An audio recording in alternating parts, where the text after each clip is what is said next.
Hey everyone, Joshua Kirk here with you once again, and now it's time for episode 163 of Album of the Day, in which today I'm going to be reviewing the new album from a Compton rapper who's truly been one of the most, hugely acclaimed, beloved, and most highly successful rappers of his generation. And he's also a member of the Black Hippie organization, as well as the founder of Top Dog Entertainment. Of course, I'm talking about Mr. K. himself, Kendrick Lamar, in which I am here to review his, latest studio album, which just dropped on April the 14th, 2017. And the album is called Damn. And as you can see, this is like the CD copy that I have of it right here. There's the front cover, which, is definitely, which sees Kendrick, possibly mouthing a lone Kendrick, possibly mouthing the expression, damn. And of course, there's the spines, and there's the back, there's 14 songs on this record. It's over 55 minutes long. And each one of the song titles are all stylized in capital letters and all have periods at the end of the title, including periods at the end of each feature that's on the record, which there are only 3 features on this new record. And of course, this is on his current major label deal with Interscope. And there's the booklet, which unfortunately does not have the lyrics, but it does have the liner notes and stuff like that, which is cool.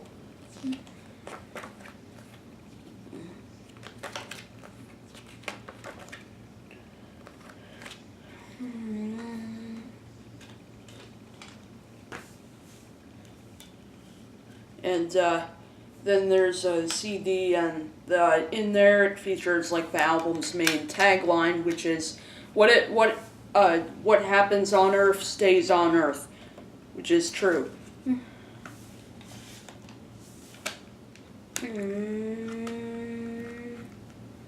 And then there's the CD copy for Damn, the new album from Kendrick Lamar.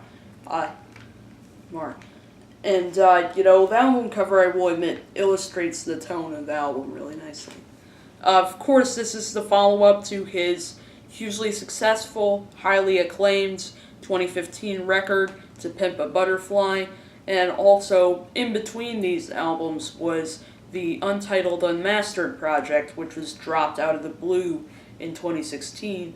And, for a collection of demos, that album definitely had a lot to offer that was pretty intriguing about it.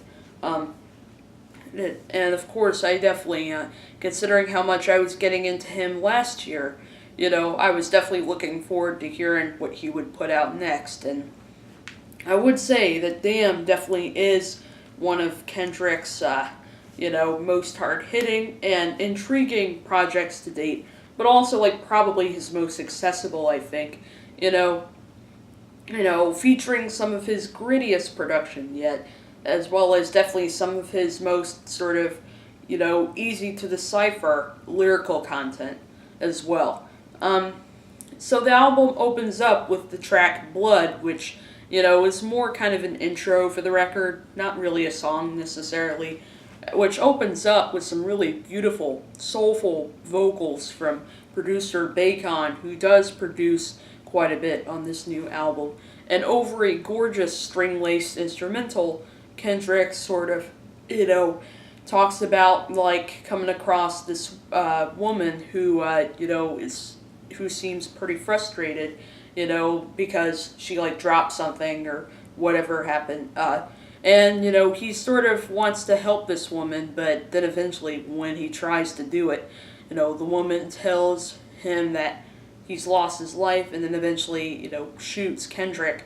And the end of the song samples a Fox News reporter criticizing like the lyrics of the song "All Right" from "To Pimp a Butterfly," and I like how he uses that sample and then sort of gives a big slap in the face head on to his critics with the very next track, DNA, once he says, I got loyalty, got brilliancy inside my DNA. Sort of really introducing really what he's made of, pretty much, and sort of revealing to people that despite the outside world, that he's nothing's gonna take all that away from him, pretty much.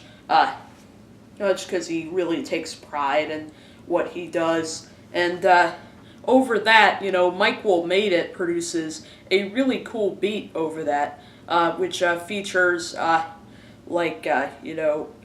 really cool electronic edits as well as some kind of somber guitars, really showing his creativity with crafting the beats and whatnot. Before it eventually goes back into a bridge with distorted guitar and kind of a and Kendrick, sort of repeating the first line of the song, and he samples another Fox News reporter.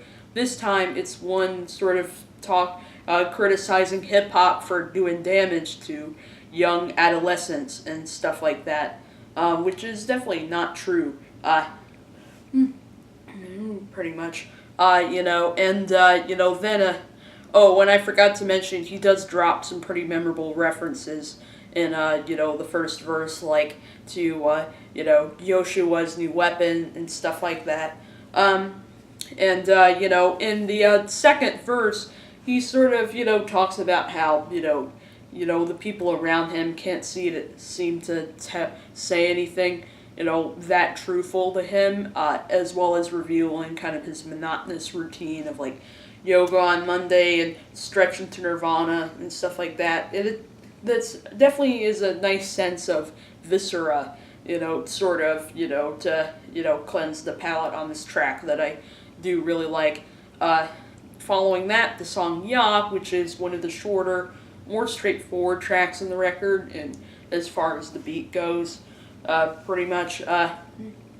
And of course, getting its name from kind of a religious term, which I believe that may be Hebrew or something like that, And, the song, he's sort of not necessarily talking, he's not necessarily talking about religion or anything like that, but rather talking about his family a little bit, and, also sort of, noticing kind of, and noticing, how people aren't really making sense of people aren't really making sense of like who he is. So interviewers want to know his want to know his thoughts and opinions, and Fox News wants to use his name for a percentage and stuff like that.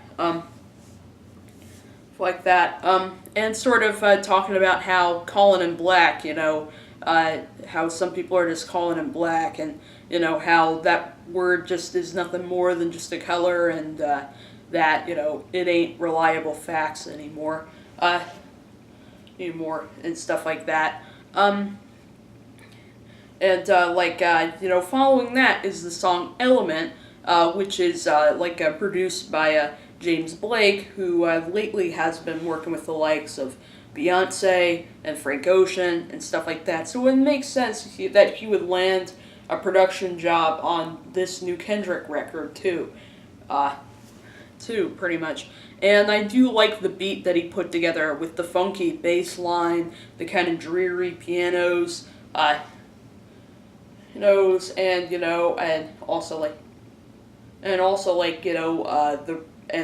the really cool beat on the song, as well. And this song is like so, this song definitely does sort of talk about how he's about kind of his tortured past a little bit, like being stomped out in front of his mother and stuff like that, and also his family sort of having growing concerns for what's going on in his life, like his aunt on a telegram telling him to be cautious and stuff like that. But also sort of taking a jab at rappers like Drake and Big Sean on the song, sort of talking about how there's some, rappers out there that don't necessarily express themselves that well, and stuff like that. And the lyrics on this, track, and the lyrics on this track are pretty vulgar, especially once he gets to the chorus. Sort of, kind of revealing that kind of, sentiment pretty much, and talking about how, it's, none of that is gonna like take him out of his element and stuff like that. But then, in the bridge, he definitely makes a pretty interesting point, sort of, talking about how, his peers sort of, misunderstand him and think that K-Dot real life is the same one that they see on TV, and also dropping in some really clever bars like, just say his name and I promise that you'll see Candyman, stuff like that. As well as I like how the song at the end it's kind of pitched and warped down, which a little imperfection on it that actually does sound pretty cool on there. Oh, and at the beginning of the song we hear DJ Kid Capri revealing Kendrick as Kung Fu Kenny, and Fu Kenny, which is like his new nickname, and also it's sort of giving them the tagline, which is whatever happens on Earth stays on Earth. The song Feel following that, when that features some really interesting repetitions of like phrases like I feel like, blah blah blah, and feelings and stuff like that, to sort of reveal these variety of emotions that Kendrick really feels. This song really does show how, it's important, whoever you are as a performer, to really express yourself. And I feel Kendrick does that. And I think this song is a perfect example of that. Sort of talking about how, he feels people are miseducated, educated, and kind of, want to scrutinize how he made it. And he feels like how, and he feels like his family and friends have, kind of been faking and kind of ignoring him a little bit. Then you can tell that pretty much from, like, the main line in the hook is, ain't nobody praying for me, which, there definitely is a lot of power in, phrases like that he throws into the song pretty much. And stuff like that. And musically, the song definitely is really cool. Like, Thundercat's bass line on the track is kind of funky and groovy and really adds a lot to the groove of the song. And features some pretty interesting kind of pitched down, warped samples for the beat on the track with the voices and, whatnot. As well as the use of rock guitars towards the final verse, which actually really works in there for a hip-hop song. Finally we get to a track that has a featured artist on it. This time it's the song Loyalty, featuring Rihanna. And let me say, Kendrick and Rihanna surprisingly have wonderful chemistry on this track with their delivery and, sort of their lyrics.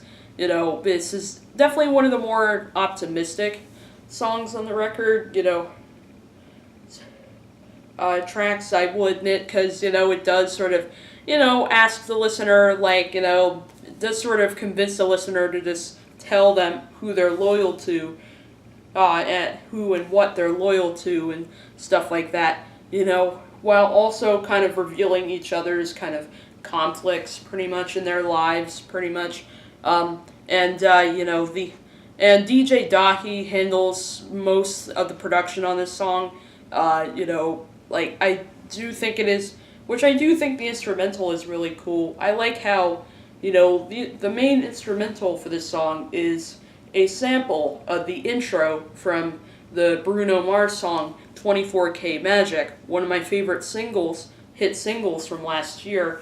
And he sort of takes DJ Dahi sort of takes the talk box intro for that song and pitches it up to create this really cool kind of, you know, catchy melody for like the beat on this track, as well as providing some auto-tuned vocals to the pre-chorus of the song.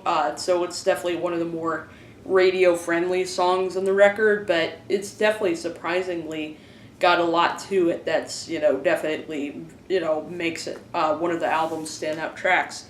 The song Pride, again, another song that sort of sees Kendrick sort of trying to kind of, add a little optimism despite the problems in his life. If you look at his lyrics, sort of talking about how, he sort of dreams for a perfect world, pretty much, where, he doesn't have to deal with all these sort of, things that are like, putting him down and stuff like that. Him down and stuff like that. And sort of mentioning if it were that way, he probably wouldn't be as sensitive, pretty much. And, how he kind of wants to trust people more and sort of, he definitely, it's kind of a good sort of, pick me up right there, in terms of the lyrics, pretty much. And it is interesting how on the second verse, there are bars where Kendrick's voice sounds a little lower, and other points where it sounds a little younger and higher. Sort of, some really interesting manipulations going on in his voice there. Even though this track, personally, is probably my least favorite on here, I thought the chorus was kind of underwhelming, and I thought the same way about the instrumental as well. Even though it has grown on me, and it does sound really good over Kendrick's memorable flow, just this track is a little bit of a lull for me, but not for too long, because, the song following that is, of course, the fantastic lead single for the record, Humble, which, of course, the song was released back in the end of March, with, a video to go with it, of course. Really interesting music video, by the way. You should definitely check it out for yourself. Self and stuff like that. And of course, Michael Made It produces the song, and let me tell you, the beat that he produces on this song, absolutely just, an amazing beat that he produced on the song. Sort of, again, showing his creativity, the kind of, with the kind of urgent pianos, and, the kind of, as well as kind of these unexpected, weird, kind of squeaking synth tones that I do really like as well. Tones as well. As well as featuring, some kind of, punky guitars, like, in the intro of the song that do sound really nice as well. And Kendrick, he definitely, again, the lyrics on this song are pretty vulgar, but at the same time, he definitely does, and a little hard to decipher, but at the same time, Kendrick definitely does have a very smart, message on the song, sort of revealing how, how he's got this sort of humbleness about him that he can't hide, and sort of convincing the listener to be humble as well, Well, and also, dropping in references to, Tetris, and, of course, as well as, dropping in a reference to Grey Poupon, which, quite a few, which has made quite a few references and a few rap songs in the last few years, one of the most notable being on Kanye's The Life of Pablo. Is The Life of Pablo and stuff like that.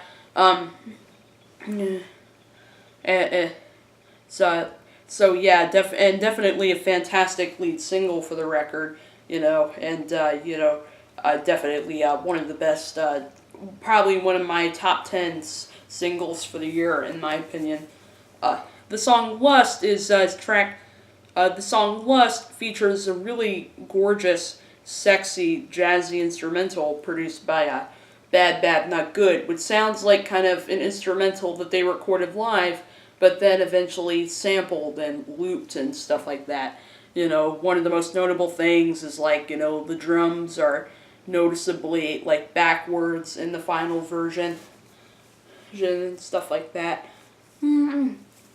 Words version, so it makes sense that DJ Dahi actually handles production on here as well. And it also features backup vocals from Kate Renata in the chorus, which sound really nice, and a really cool sample of a Rat Boy song in the first verse.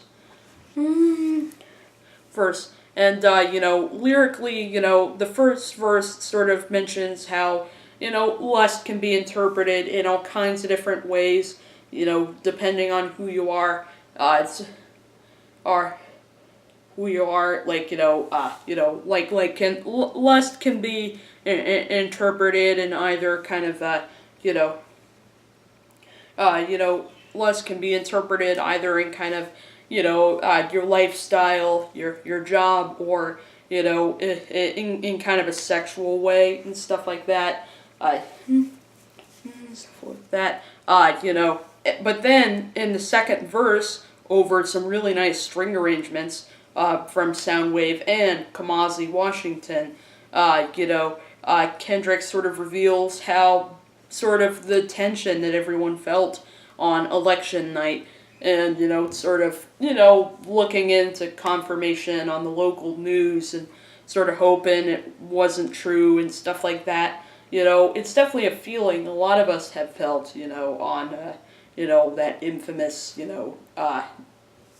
night in 2016, night and stuff like that. The song "Love" is another song with a feature on here. This time with R&B newcomer Zacari doing the guest vocal on this song, and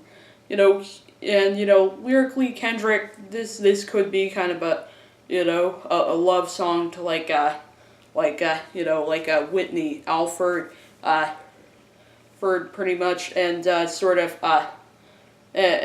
expressing how he kind of misses her and stuff like that, and Zacari, of course, really sort of adding a lot, and so Zacari sort of kind of summing up kind of what the song is about a little bit, while Kendrick sort of digs a little deeper into that sort of thing, and also and I do really like the beat on the song, produced by Greg Kurstin, who's also produced recently for Carly Rae Jepsen, Adele, and Sia, a bunch of sort of pop divas that he's produced for. And the song actually has a little bit of a Drake sort of inspired beat going on. It kind of reminds me a little bit of Hotline Bling, but not in a bad way necessarily. And it does sound, and the peppy beat does sound really nice over Kendrick and Zacari's deliveries. The song, but probably the most surprising feature on this entire album is the song XXX featuring U2. Before you groan at the fact that U2 is on the song, it's probably going to be terrible, you would be wrong. Because U2 actually contributes to the song in a way that you can't even tell U2 was involved on this track. But that's what's so great about their contributions to the song. Like when Bono comes in with his vocals, pretty much. Kendrick, this is probably, one of the most kind of explicitly political songs on the entire record, especially once he, gets to that final verse, sort of, talking about how, we lost Barack and, promised to never, doubt him again, and also sort of really bringing in some nice poeticism to that sort of, point with the line, "Pass the gin, I'll mix it with American blood." and also sort of earlier in the song he does sort of make a reference to like a friend of his whose son unfortunately was killed because of insufficient funds, and before it happened he was like philosophizing on what the Lord had done and stuff like that. That over really killer sort of siren-y synths on that track, and so the song Fear, following that, is the longest song in the record, over 7 minutes long, which, does open up with, this spoken word piece, word piece, which really does sum up Kendrick's point for the song lyrically, really well, with the line of, "Why God do I gotta suffer?" For over kind of a soulful sample-based instrumental, we're getting like this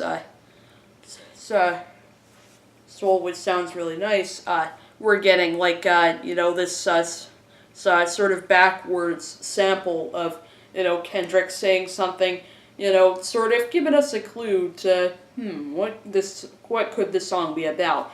But then we get Kendrick coming in, sort of dividing all three verses of the song into like kind of different fears that he's had like in different phases of his life, like his fear of probably dying after walking out of the candy house and stuff like that, as well as like he grew accustomed to more fear that kind of accumulated as he got older and stuff like that, 30 shows a month and he still won't buy him no Lexus and stuff like that. The song God, with a name like that, it may seem like it's probably going to be kind of a religious song, but it's not necessarily about that, because like over kind of a peppy beat, he does sort of talk about like he's sort of convincing some of his peers, like for the final time, like don't judge me, and me because of kind of my difference in personality from some people and whatnot. And then it closes with the song Duckworth, which does see Kid Capri sort of revealing kind of the main tagline again of just remember whatever happens on Earth stays on Earth. And then Kendrick sort of talks a little more about his family, and specifically kind of his brother Anthony on this track, and sort of talking about how he was a pretty big part of his community and stuff like that, and kind of what he's done kind of led to rewards like free chicken and 2 extra biscuits every time he walked into the local KFC and stuff like that, and sort of talking about sort of issues that like him and his family have had, like in situations like this, and it's with their situations with the community and stuff like that. And